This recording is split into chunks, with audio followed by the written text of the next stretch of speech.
how do you explain when things don't go as we assume? Or better, how do you explain when others are able to achieve things that seem to defy all of the assumptions? For example, why is Apple so innovative? Year after year after year after year, they're more innovative than all their competition. And yet, they're just a computer company. They're just like everyone else. They have the same access to the same talent, the same agencies, the same consultants, the same media. Then why is it that they seem to have something different? Why is it that Martin Luther King led the civil rights movement? He wasn't the only man who suffered in a pre-civil rights America, and he certainly wasn't the only great orator of the day. Why him? And why is it that the Wright brothers were able to figure out controlled powered manned flight when there were certainly other teams who were better qualified, better funded, and they didn't achieve powered manned flight, and the Wright brothers beat them to it? There's something else at play here. About 3.5 years ago, I made a discovery, and this discovery profoundly changed my view on how I thought the world worked, and it even profoundly changed the way in which I operate in it. As it turns out, there's a pattern. As it turns out, all the great and inspiring leaders and organizations in the world, whether it's Apple or Martin Luther King or the Wright brothers, they all think, act, and communicate the exact same way, and it's the complete opposite to everyone else. All I did was codify it. And it's probably the world's simplest idea. I call it the golden circle.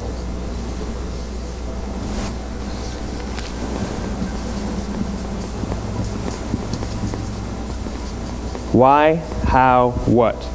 This little idea explains why some organizations and some leaders are able to inspire where others aren't. Let me define the terms really quickly.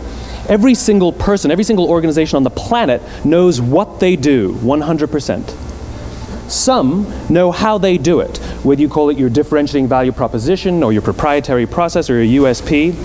But very, very few people or organizations know why they do what they do. And by why, I don't mean to make a profit. That's a result. It's always a result. By why, I mean what's your purpose? What's your cause? What's your belief? Why does your organization exist? Why do you get out of bed in the morning? And why should anyone care? Well, as a result, the way we think, the way we act, the way we communicate is from the outside in. It's obvious. We go from the clearest thing to the fuzziest thing. But the inspired leaders and the inspired organizations, regardless of their size, regardless of their industry, all think, act, and communicate from the inside out. Let me give you an example. I use Apple because they're easy to understand and everybody gets it. If Apple were like everyone else, a marketing message from them might sound like this. We make great computers. They're beautifully designed, simple to use, and user-friendly. Want to buy one? Meh. And that's how most of us communicate. That's how most marketing is done, that's how most sales is done, and that's how most of us communicate interpersonally. We say what we do, we say how we're different or how we're better, and we expect some sort of behavior, a purchase, a vote, something like that. Here's our new law firm. We have the best lawyers with the biggest clients. We have, we always perform for our clients, do business with us. Here's our new car. It gets great gas mileage. It has, leather seats. Buy our car. But it's uninspiring. Here's how Apple actually communicates. Everything we do, we believe in challenging the status quo. We believe in thinking differently. The way we challenge the status quo is by making our products beautifully designed, simple to use, and user-friendly. We just happen to make great computers. Want to buy one? Totally different, right? You're ready to buy a computer from me. All I did was reverse the order of the information. What it proves to us is that people don't buy what you do, people buy why you do it. People don't buy what you do, they buy why you do it. This explains why every single person in this room is perfectly comfortable buying a computer from Apple. But we're also perfectly comfortable buying an MP3 player from Apple, or a phone from Apple, or a DVR from Apple. But as I said before, Apple's just a computer company. There's nothing that distinguishes them structurally from any of their competitors. Their competitors are all equally qualified to make all of these products. In fact, they tried. A few years ago, Gateway came out with flat screen TVs. They're eminently qualified to make flat screen TVs. They've been making flat screen monitors for years. Nobody bought one. and Dell. Dell came out with MP3 players and PDAs. And they make great quality products, and they can make perfectly well-designed products, and nobody bought one. In fact, talking about it now, we can't even imagine buying an MP3 player from Dell. Why would you buy an MP3 player from a computer company? But we do it every day. People don't buy what you do, they buy why you do it. The goal is not to do business with everybody who needs what you have. The goal is to do business with people who believe what you believe. Here's the best part. None of what I'm telling you is my opinion.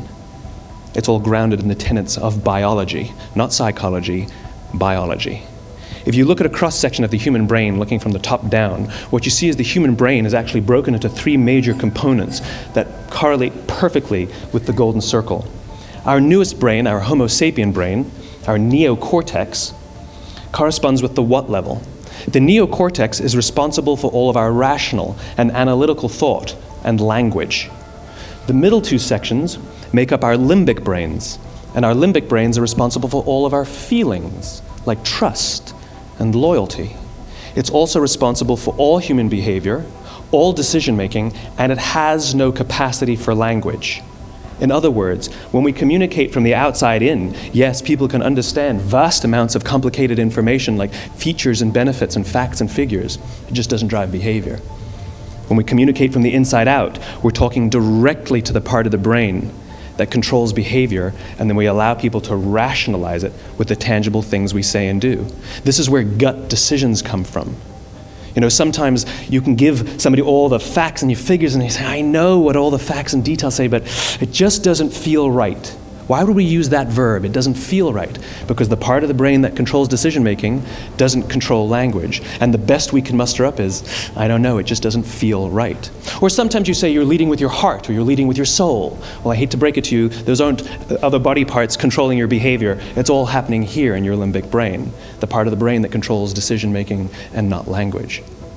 But if you don't know why you do what you do, and people respond to why you do what you do, then how will you ever get people to vote for you or buy something from you, or more importantly, be loyal and want to be a part of what it is that you do?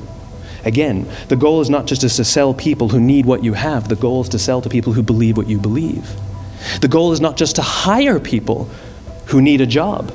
It's to hire people who believe what you believe. I always say that, you know, there's if you hire people just because they can do a job, they'll work for your money. But if you hire people who believe what you believe, they work for you with blood and sweat and tears.